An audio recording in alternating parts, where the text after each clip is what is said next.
हे गाईज इथे लहान असताना आम्ही खूप खेळायचो. इथे मामांनी झाडं मेंटेन केलीत खूप सारी.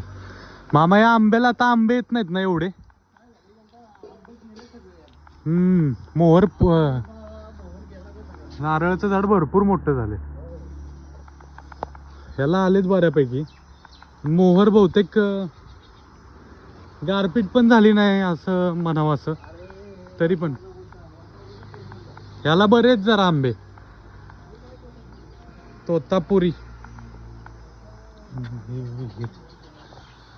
हा इथे आम्ही खेळायचो.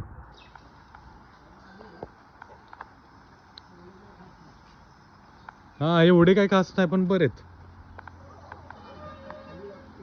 हा हो फांदी वागते पूर्ण ना.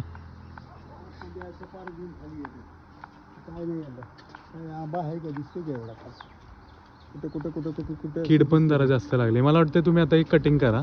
कुठले हे हो पूर्ण कटिंग नाही पूर्ण छाटूनच घ्यायचं. हा. नवीन फुटवायला चांगले आंबे येतील असं मला वाटतंय. म्हणजे माझा एक अंदाज. कारण काय झालं हे बघा हे असं शेवाळलंय आधीच. मुंग्या शेवाळले. बोर्डो पेस्ट इथूनच लावायला पाहिजे. ह्या इथून बोर्डो पेस्टिंग केलं पाहिजे. पण शक्यतो काय झालंय बघा की इथं मुंग्या आहेत ना. म्हणजे थोडक्यात मुंग्यांचा राहावा आहे आतमध्ये. ह्यांनीच अर्ध निम्म खाल्लंय आतमधून. बुरशी पण असू शकते काय सांगता येत नाही. हे बघा की जाणवते ना. काळं पांढरं असं पडलेले जाणवलं ना.